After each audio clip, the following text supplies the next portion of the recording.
Hi everybody and welcome to the video and live streaming show. My name's John Lacey and as always I'm joined by Sam Proof. Today on the show we're going to be talking about doing pitches and presentations through OBS Studio to give you a slightly more dynamic presentation that you can share to hopefully convince your potential clients or customers. So we're going to get into that shortly. If you are watching live, we are going out to all the various places as we have a tendency to do. So if you are, and I'm forever trying to make this thing happen. So if you are watching live, do hashtag team live in the chat, or if you're watching later on, hashtag team replay in the comments. But Sam, how are you going? How's your week been? I know you had the Super Bowl last week.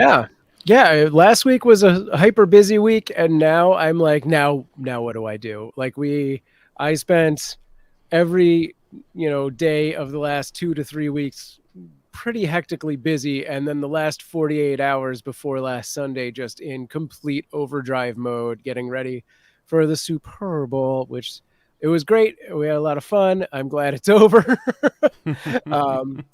But yeah, it's I don't know where I am anymore. How's everything with you, John? I'm doing okay. Again, it's been a very, very long week and the weather's been all over the place here in Australia. Like it's just been raining and then it's been like 40 degrees Celsius the next day. It's shaping up to be quite a hot one here today as well. So, it's been a very strange week, but we just do what we can and we try to show up here and talk about things we want to talk about. So let me just check in with the chat for a second. Hello to Saeed, the facilitator, who's watching on YouTube. I say he's watching on YouTube. There's a good chance he's watching on LinkedIn and commenting on YouTube, but that's a whole other thing to discuss another time. And hello to Business Growth Ready, who's watching from Birmingham in the UK, where apparently it is night time through the wonder of time zones.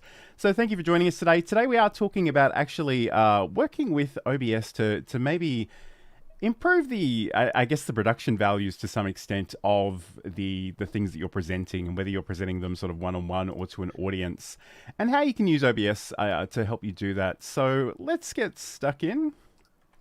Yeah. Obviously, if you don't know about OBS Studio is free and open source software that's basically used for video recording, live streaming, and changing how you show up on webcam. You can find out more about that at obsproject.com. We love it. It's literally free, which is really nice, so anyone can really get involved. It does have a little bit of a learning curve, and that's the thing I always hear people grumble about, but I assure you it's not that hard, and we're happy to take you along for that journey. So stay with us. But I guess let's start, to start this conversation, people could potentially be talking to one person, like in a one-on-one situation, or potentially to a whole group of people. So in a lot of ways, it will depend a little bit on your circumstances and the software that you're using. But the thing that I like about OBS is that you do have those three options. You can record locally, and then you can just upload it to wherever you want to upload it to. You can do it in a live streaming situation via all kinds of destinations and third-party tools. But you can also use what we call the virtual camera. Yes. Yeah. And so, that's something we sort of take for granted, but please speak to that for a second, Sam. Yeah, no, for anyone who hasn't been here before, because I think we say this in almost every show, we do actually use OBS Studio, each of us, with the virtual cam that John just mentioned, and then we broadcast ourselves or share ourselves into StreamYard, which is sort of the actual tool we're using to broadcast at that point. But yeah, so for all intents and purposes, OBS then becomes the webcam that StreamYard is pulling from, and we can do more dynamic things within our own squares on this broadcast through OBS. Like John has this watermarked bug that you'll see in the lower right-hand corner. He's also doing chroma key. That's part of what he's using OBS to do. We could throw up elements on screen and stuff like that. I can bring up pieces of chat and whatever on my, experience there because of OBS. And we're going to talk a lot more about that throughout this particular show. Absolutely. So I guess, and Sam sort of alluded to some of the benefits right there. So in a lot of ways, I do love the ability to show up branded. And that's the challenge that I have all the time, is that kids playing games and streaming their gameplay know what this is and they're not scared of it. But for me, I think there's a real opportunity for business professionals, and I'm always pushing this on the business platform, which I won't name anymore because their trademark lawyers have been reaching out to a lot of people lately. So, but I think it's a great opportunity because you can sort of incorporate your branding. You can actually show people the product in action. You can sort of give screen demonstrations if it's software. You can actually have, you know, quotations and case studies and actually build them within the frame of the video camera. Yeah. And in some ways, the great thing about the virtual camera is that you can share that with all kinds of software, whether it's Zoom or Microsoft Teams or Google Meets or StreamYard or Restream Discord or chat, anything. Just almost anything that supports the use of a webcam, because it literally becomes sort of a software camera on your computer, and you'll go in and choose that from the list of options that you have available to you. And at that point, like it kind of makes, like if you build a presentation out in a scene collection, that way you can actually give that presentation to a whole bunch of people in a whole bunch of different pieces of software without making a lot of changes. So if maybe you have to give your little TEDx talk to one person to get the approval in the first place, and then you're good to go or whatever, and then you can use that same collection of things to actually use it. And again, I feel like we're always talking to the converted when we talk to the facilitator, but he is saying I OBS lootly. I think that's a pun on OBS, and absolutely. Yes, absolutely. Believe in the power of the virtual cam. Can't recall the last time I used my raw cam in Zoom or elsewhere. And again, for me, like there's literally nothing attractive behind me to share. So I always have this level of deception. And again, sometimes, and Sam is laughing because some mornings the chroma key works really well, and sometimes it's a bit of a headache. So it's probably not for everybody. But the great thing is you can sort of have all those elements sort of pop into the frame. Yeah, and I think Saeed is a fantastic example of someone who utilizes that specific ability of OBS. Like he does just time and time again on his LinkedIn, will throw up a video or a GIF of him doing something that is everything we're about to talk about. And he does it great. And I know it's very late his time, but I think we're going to have to drag him on the show one of these weeks. So he can talk about that a little bit. That would be awesome.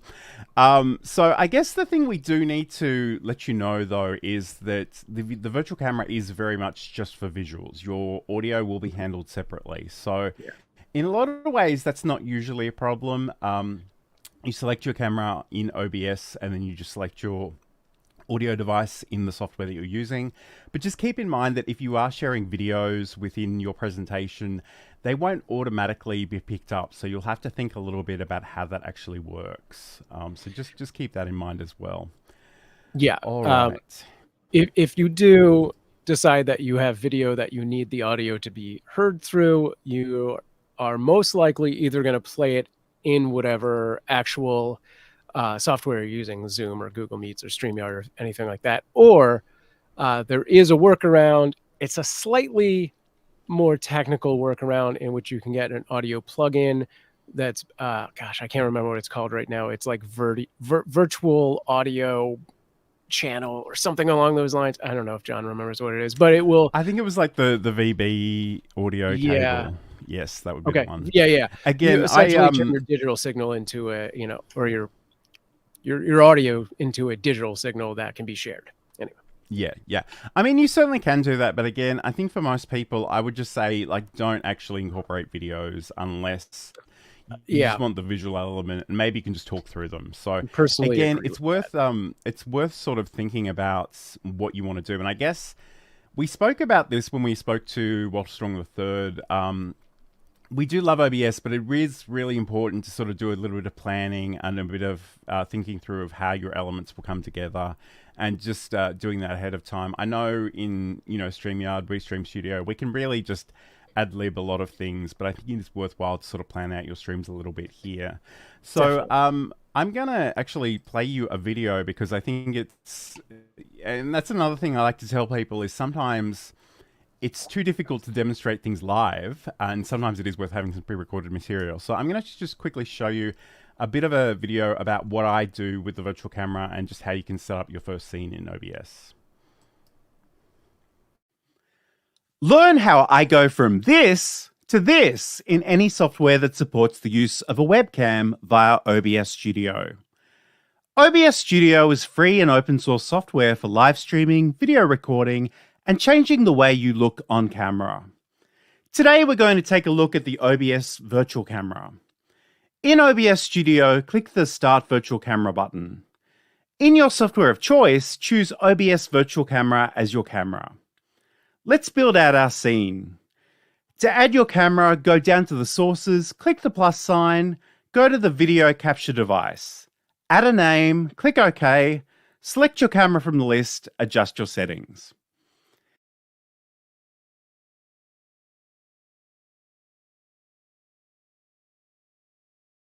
If you need to crop your camera frame, you can hold down the Alt key and drag the edges in. My green screen doesn't cover my entire background, so this is necessary for me. If you're using a green screen, you can right-click on your camera source, go to the filters, add a chroma key filter, and adjust the settings. We can incorporate branding elements via images and text.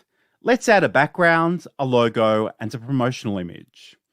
Go to Sources, hit the plus sign, go to the image, locate the file on your computer, and click OK.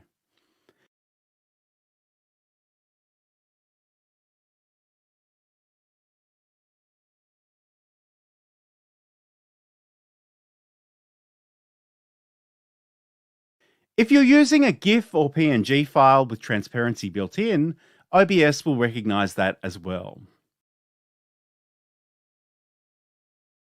You can adjust the size and position of your image on the canvas. Right-clicking on a source on the canvas will give you a contextual menu with a bunch of helpful options in terms of repositioning a source as well. Sources at the top of the list will appear as the top layer in your scene. In this case, we want to move the background to the bottom of the list so our camera isn't covered up. You can either press the down button or drag and drop the background into position.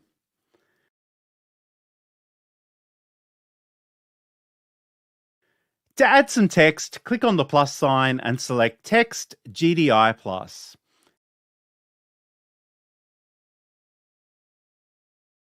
Add your text. Choose whatever formatting options you like.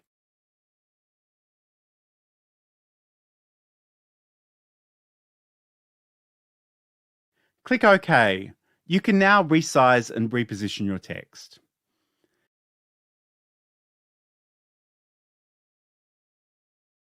Because our promotional image and text are related, we might like to group these. To group two or more items, click on one source in the list. Hold down the Control key and select the others. Right-click and go to Group Selected Items. You will be prompted to give the group a name. It's always a good idea to give your sources meaningful names so you know what they are. Now you can toggle the visibility of that group by clicking on the eye icon beside it. You can also set up a keyboard shortcut by going to the File menu, selecting Settings, and then going to the Hotkeys category.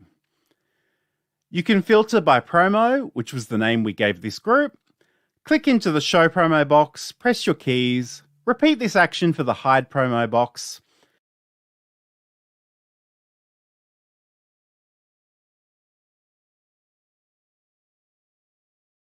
Now when you want to toggle the visibility, you can do this via your keyboard. Bonus tip, if you have an Elgato Stream Deck, you can also set up a button for this as well. For more OBS Studio tips and tutorials, subscribe and ring that bell.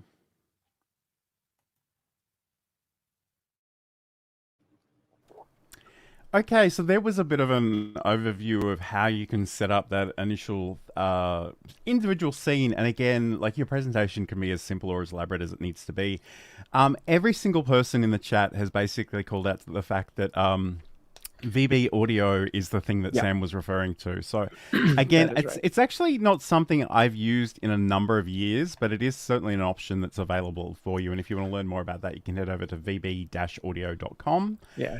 They've got the cables there, and it sounds like people in Yeah. our audience know a great deal about how all that Yeah. works. Insomnia also pointed out voice meter, which is fine. It basically does the same thing. I will say, as far as I know, and don't quote me on this, VB Audio is going to use less of your CPU, and it's going to be more straightforward. Voice meter, if you're like a Twitch gamer or something, adds a bunch of like fun effects, but it also has like a paywall element to it. The straight cable is like free, but yeah, it does a lot more, but I think it's unnecessary for most people.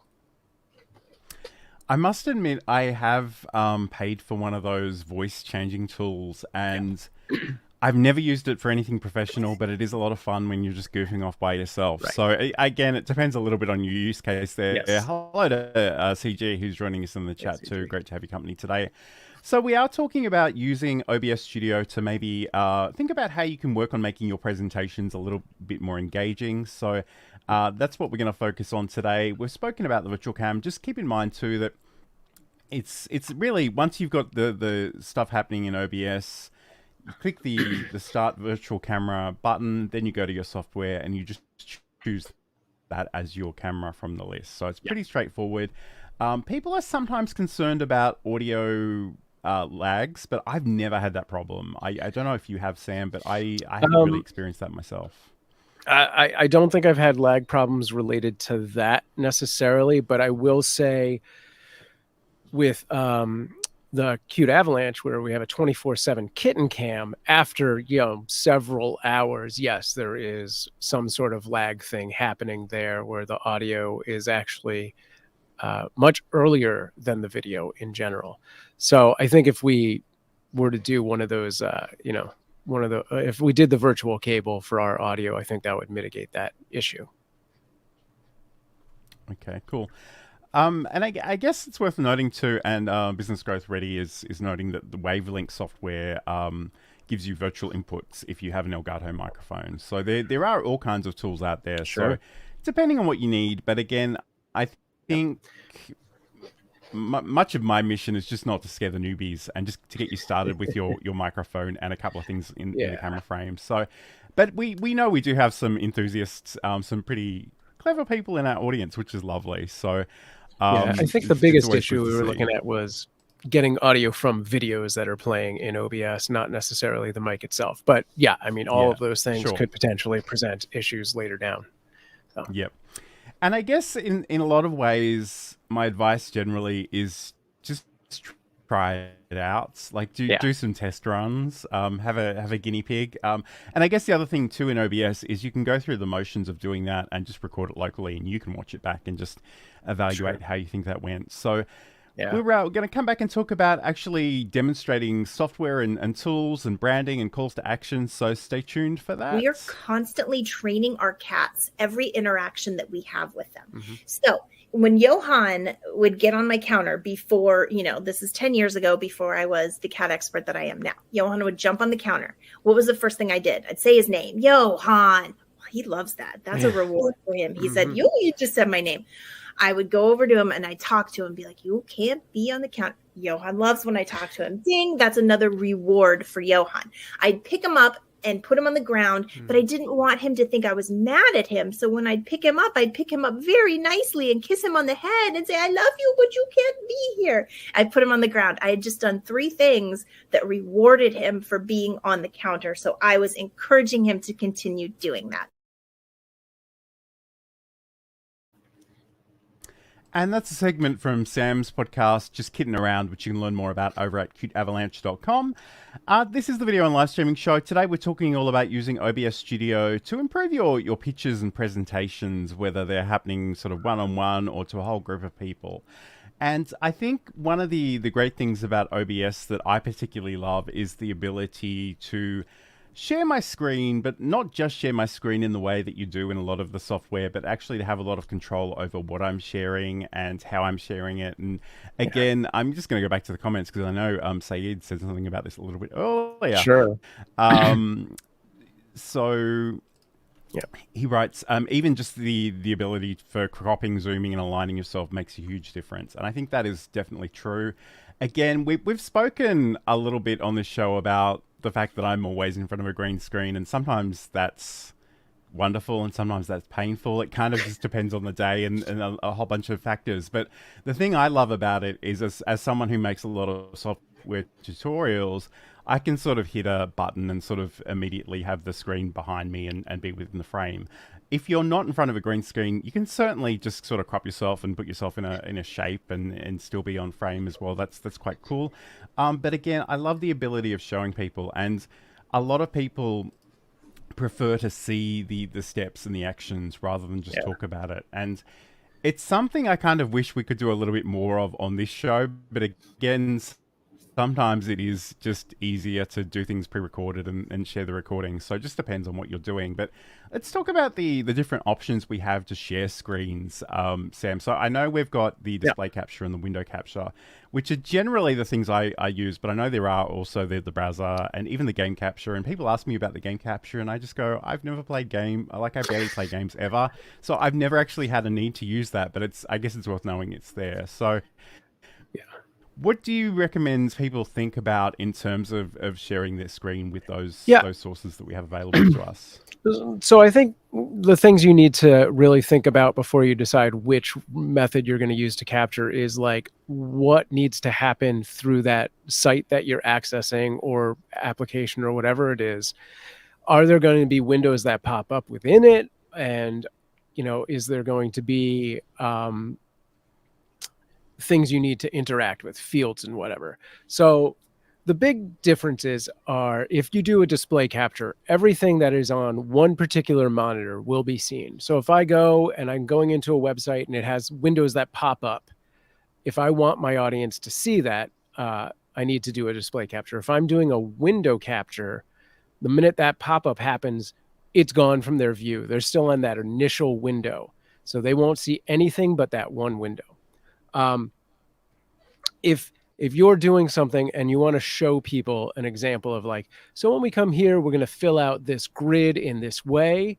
So you could get away with doing that in a display capture or window capture scenario as well. But if you do it as a browser source, you can, on OBS itself, go in and you right click, you hit interact, and you just go through it there. And the big difference may be how the software that you're broadcasting to brings it in. Sometimes a display capture or window capture will get like down-resed or pixelated, and the browser source might be a better way to go about it. And that's something you may just have to do and test on your own. I don't have a definitive answer to like, this is going to be the way to do that without it getting pixelated.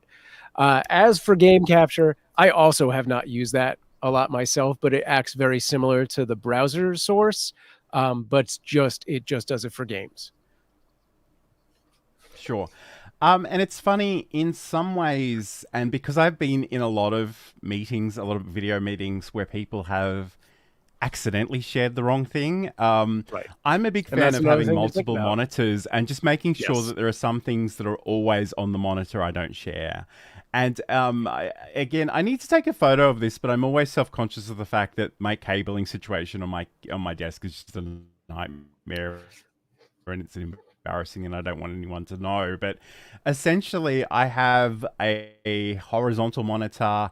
I've got the camera and the teleprompter in the middle, also horizontal, but I also have a vertical monitor that's just generally in that orientation. So unless I'm making like a TikTok specifically, I don't usually share that particular screen, but it's really worthwhile to think about and just get into the habit, because if you've got your private chat, don't put the private chat on the window that you might share, just in case. Right.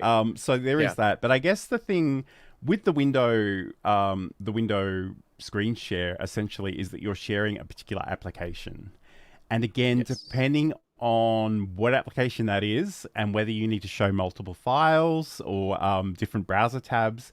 A lot of the times, I do think display capture is the better option, because you can quickly switch to something else and show it without sort of having to change up the captures that you've got going on.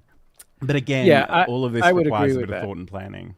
Yeah, I was going to say, I would agree with that, provided you have a dedicated monitor and you know that you don't have any private information on that dedicated monitor. I would almost always go display capture.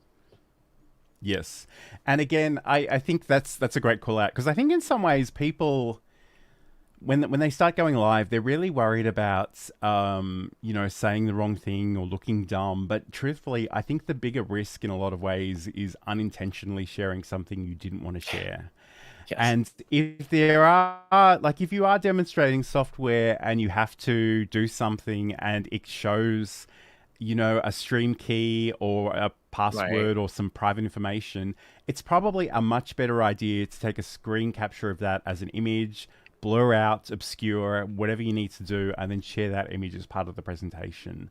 Because I think, you don't want to be worrying about that when you're already sort of concerned about how you're communicating to the person you're talking to, or the people that you're talking to. So again, like, don't leave that stuff to chance. If there is any sensitive information, be very, very cautious about the way you share that. But again, like a lot of the stuff I do, it's just literally sort of sharing software demonstrations. And again, that's a really simple thing to do in OBS, and I can have a scene that is just sort of sharing my screen.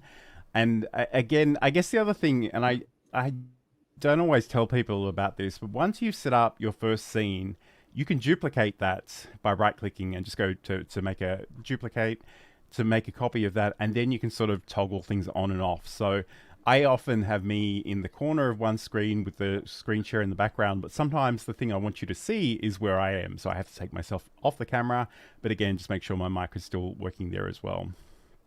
Yeah. Okay. And again, I think this is, and I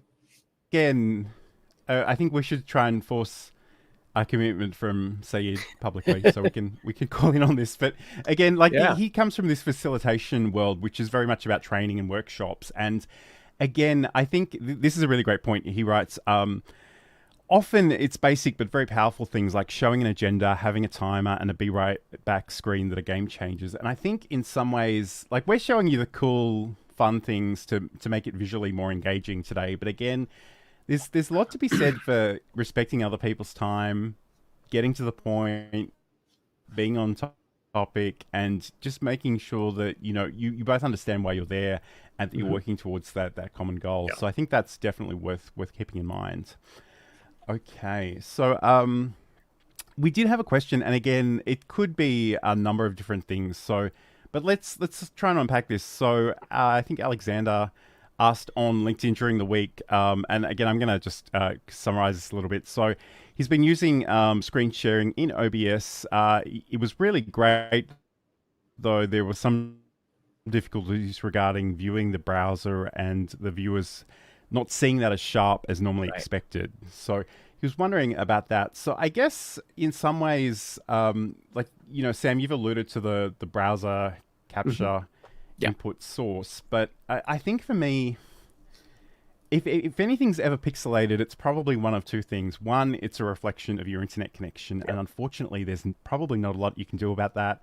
If you're using Wi-Fi, think about if you can be physically connected to improve that connection. But the other thing too is when you share or use those capture options, you can resize things, and that's great, but don't resize them too large or you will sort of get that pixelation. But I guess the other thing, whenever I try to share something, and again, I actually have Alexander's question. I might not share that right now on the screen, but my big tip is to make it as not subtle as possible. So most browsers will have the ability to zoom in or zoom out. And I'm like, if there's one thing on the screen you want to show people, zoom in as much as is humanly possible, because that will scale the text. Like it depends a little bit on how the website is put together, but generally speaking, that'll increase the size of the text and the things around it. And that's often a really good way to just make sure that that's really large and really obvious. But I'm curious if you've got any other thoughts on that, Sam. Yeah, I mean, that was the thing I was going to say is, start with, if you do need to zoom in to get past that, do it in the browser and not in like your software. You don't want to stretch to make a source bigger in OBS, because then it will definitely pixelate. This could also be a time where you try the built-in browser source as opposed to a display capture, which sounds like he's either doing display or window capture. And that browser source would let you dynamically, zoom in on that page within OBS as well. So that might be the solution. But yeah, checking your upload speed, which you can just Google speed test or go to speedtest.net, depending on where you are in the world. One of those is going to be more accurate. And seeing what you have there. If there is like a resolution element to the software you're using, just making sure that's as high as your internet can handle will make that better. And then also making sure OBS itself is putting that signal out, that canvas out at like say at least 720, if not 1080. 1080 is probably preferred if you're doing small text. And the other thing with stuff like that is trying to minimize any sort of movement that's on screen at that time. So if you've got like a lot of small detail or text that you want to focus on, and it's like jittery or it's getting pixelated and there's other stuff moving on screen that might be taking up like a significant amount of your bit rate, and the bit rate is compensating by sort of generalizing pixels next to pixels. It gets very technical at this point, but yeah, if you minimize other things that are moving on your screen, that may actually clear things up. And I guess it probably depends a little bit on what Alexander's trying to achieve, but I guess my fallback is always just have some static images ready to go in the background and share those. So certainly keep that in mind.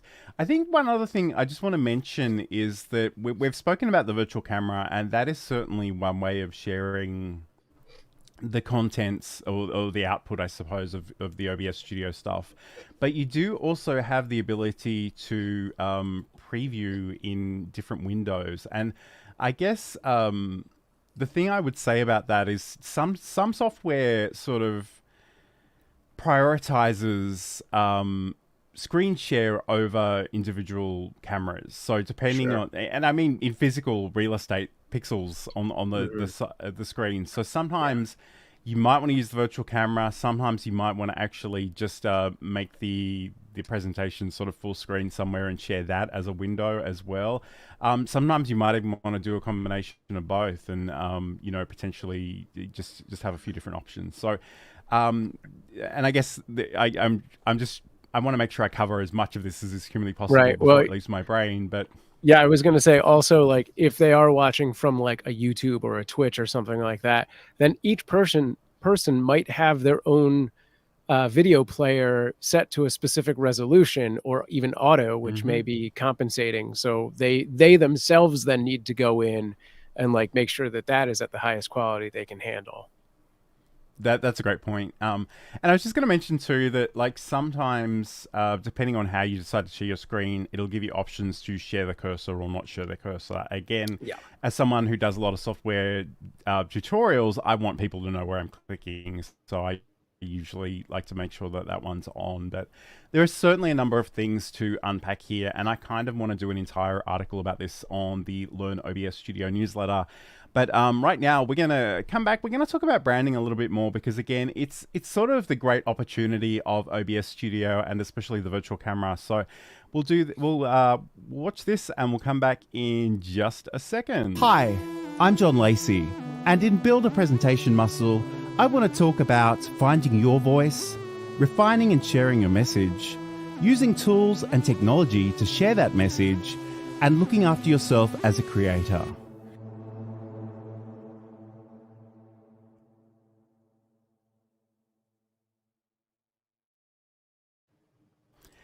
And that's just a promo for my podcast, Build a Presentation Muscle, which you can watch on YouTube and YouTube Music and Spotify and Apple and all the various places. But if you want to find links to all of that, you can head over to johnlacey.com.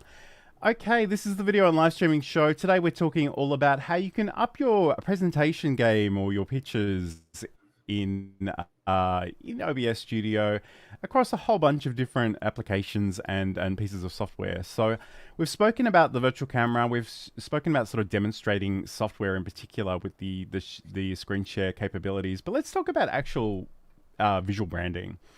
Because I think in a lot of ways, this is a great opportunity. And again, it's not massively difficult, and it doesn't really matter if you've got a green screen or you don't have a green screen.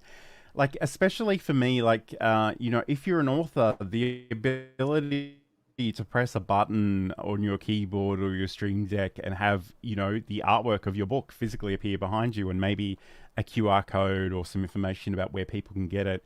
It's a great opportunity to think about how you're showing up visually, not just across video and live streaming and video calls, but I guess across the entire internet. So, Sam, obviously you've got a number of different projects that you work on, and I know they all have their own sort of brand aesthetic, but what do you think people need to think about in terms of showing up visually and being consistent and, just being known in that very visual way, I suppose? Yeah, I mean, the almost the first thing I do when I launch a new product is spend my time just creating sort of a style guide and a master doc, which, gives me things like, these are the colors I like. This is the entire palette. Here are the, CS hex codes and whatnot. And these are the fonts I'm going to use.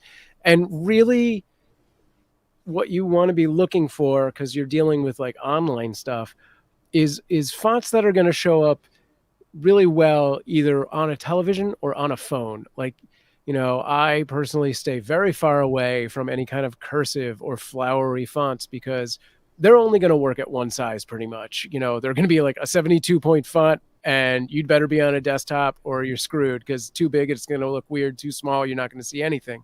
So I stay away from anything like that. I like, and to each his own, you do what you want, but I go for a sans serif and a thicker font than most people probably go for. I like a lot of the Gotham fonts, so the Arial blacks, those kind of things. So there's other people out there who have put out entire guides on like, these are the 5 fonts for YouTube or whatever, and you can find those, and I think they're very helpful. But definitely spend your time looking at that. And along the lines of colors, you want to make sure that your colors are, complementary to each other and not crazy, what is it, red on blues, where it like jars the eye. You want to, find things that work together and put those in a list, put those in one place where you can find all of that information. So when you go to make the next thumbnail or slide or presentation, you're not starting from scratch going like, what's a good font for this? No, you have those there, what they are, and everything can just be the same. So people will recognize after a while, like, oh yeah, purple and orange, that's this, or like it's a muted palette of blah, blah, blah, like Cute Avalanche has its own very specific palette. And then within that, the podcast itself has a palette that is based on the original palette, but they're all more saturated. So it is, a mod of a brand. And even sort of once you've gotten to that point, even to the point where you're making slides and presentations, you then create sort of templates of like, this is how I'm going to show this type of information. Anytime I do graphs, it's going to be this header, the graph will be here, another image will be here, whatever it is for you. Spend those times making mock-ups, and the more time you initially spend on this, the less time it's going to take you in the future to completely do new ones, right? Because you'll have those ones to, fall back on. It's essentially a copy and paste mentality, but you're just putting it, forward first. And you've said so many things that have triggered so many things in me as someone who was sort of a web design and development teacher, like just explaining, especially to newbies, like they want to use all the fonts, they want to use all the colors. And the truth is, the thing that makes your design consistent is actually restricting the number of different things you have going on there at the moment. And I know there are some people that need a lot of visual stimulation to even capture their attention. I'm not one of those people. I'm a big fan of sort of minimalism, if I can say that word. Yeah. But again, you talk about the cursive fonts. It's diabolical the way people use those. And I even saw earlier in the week, somebody had printed something on a truck, and I stared at it for 5 minutes before I worked out what it actually said. And it's like, if you imagine this vehicle moving along the highway at any speed, you'd never know what it said. I got to tell you, this is unrelated to web and stuff, but my wife bought something from a grocery store that had its directions. This is how I'm cooking your food. And it was in a handwritten font at 8 point.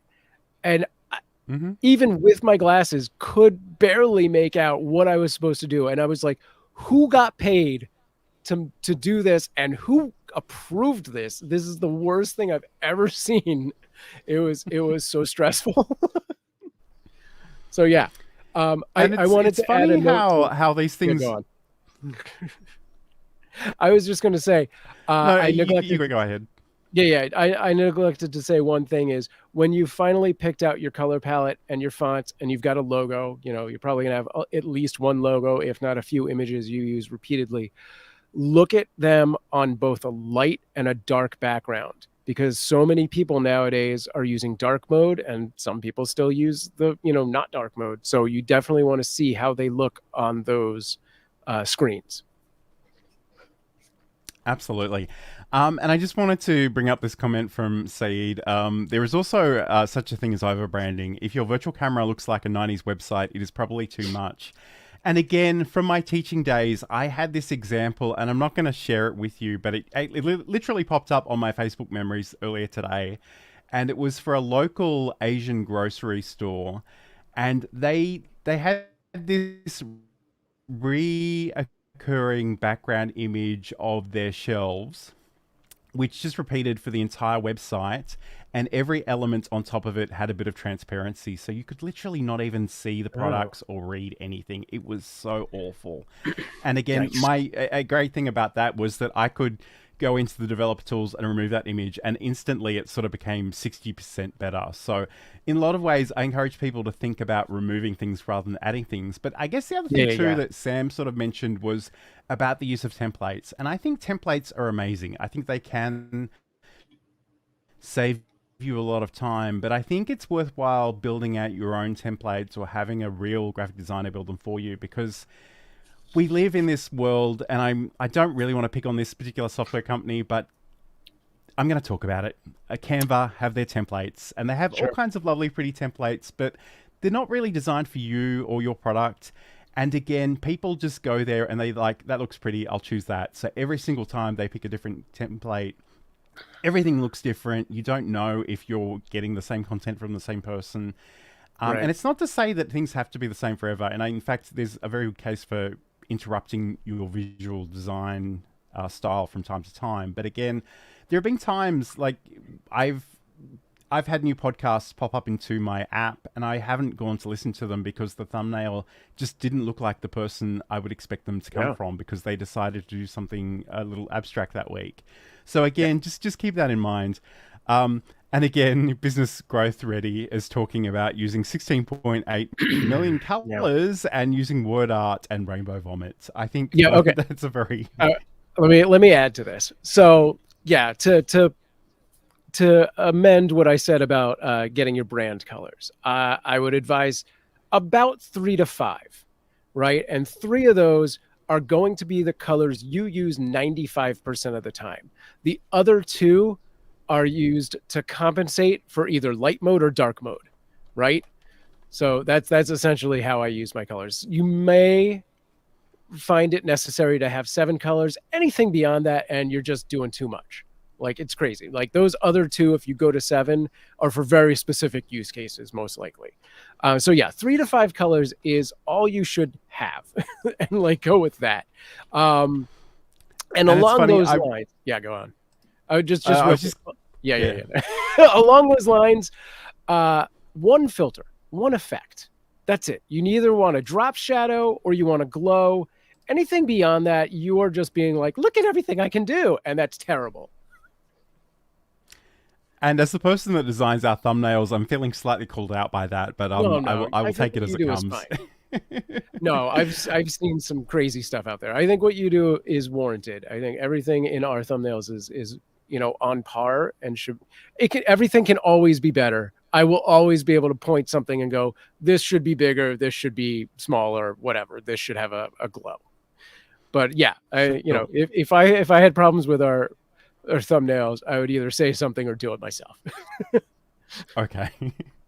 And again, like I was just gonna say, like, we will get back to OBS Studio because I guess that's what we want to talk about today. I've done an entire show. Actually, Sam wasn't here that week, but I've done an entire show on visual branding. So if you want to check that out in the archives, you certainly can. But I guess the other thing I just wanted to say in terms of color, this is one of my favorite websites on the web, on the internet. It's 0to255.com, and essentially you can pick a color or you can add your own hex color, and it'll give you sort of all the shades and tints of that color. And I think, you know, sometimes you do need to go a little bit darker or a little bit lighter, and it's a really great way of sort of organizing your colors. So it's, you know, we talk about 3 to 5 colors, but it could be, you know, 4 or 5 different shades of the same color, essentially, in some cases, depending on your style. But let's get back to OBS specifically. So obviously, in terms of the inputs that we can add to our scenes, we've got the ability to add text with the text. And again, I referred earlier in the video to Text GDI Plus. That is actually on the Windows version of OBS. It's a little bit different on Mac. You don't get as many options, but whatever you've got is fine. And the thing that Saeed has said in the past, and I totally agree with, is sometimes it's better just to design, if you're working with a lot of text, design it in another program and just export it as an image and bring it in that way, because you will have a lot more control over that, I guess. But we have the ability to bring in our images. So whether that's a background image or a foreground image or a promotional image, we can bring that in as well. You do have the color source option, which will just give you a block of a solid color. And again, that's great in terms of backgrounds. It's quite useful in terms of even just some visual separation. So like I've done a video in the past on having a slideshow sort of play in the background, but then sort of incorporating a bit of tint over the top of that to increase the visual separation. So you can do that as well. I mean, there are all kinds of things. You've got animated GIFs, but again, Sam, do you have any thoughts on incorporating those branding elements into the video frame? Yeah, I mean, I probably have too many thoughts on this, but you know, I think one of the beauties of using OBS is that you can make a million scenes, right? So you could literally create different scenes to represent different types of slides. When we were talking about branding and sort of having templates for different types of slides, like, you know, your graph would be a different thing. Like, you can make that specifically a scene and thus recreate that sort of dynamically. So as you're doing your presentation, things are moving around. So you have like, you know, your chart's over here, I'm over here. And then when I don't need that graph anymore, I basically flip to another scene and now I'm, you know, full screen or whatever. And then we can go to another one where I become picture in a picture and, you know, like a CSV shows up and we can go over the grid and stuff like that. So I think it's great to, you know, sit down and just hand draw out what you think your different elements should look like, what your different slides would look like. And then you can recreate those as scenes in OBS, whether that's adding text or videos or images or all of that. And then how that all sort of flows together. Absolutely. And I guess that's the thing, like, and I've got an entire video on using the slideshow option within OBS, and you can sort of just have one element that'll just go through all your slides, but you can equally create a different scene for each of those and move yourself around within those frames and potentially animate it in different ways. So that's, you know, there are all kinds of things to potentially unpack. Again, I mentioned the color source input. There is also a plugin for a gradient version of that as well, which I think can be quite useful as well. And again, Saeed is mentioning that having a branded camera scene and having a raw but optimized camera scene are a great start. So again, especially if you are maybe recording these things separately, that can be quite useful as well, because maybe you're doing things live and you're never going to do anything with that recording again, or maybe you're going to actually repurpose that recording later on. Sam's laughing about that because we always aspire to do more with the things that we do, but we don't really have a lot of time to do that, unfortunately. So this is the video on Livestreaming Show. We're going to come back and talk about calls to action in just a moment.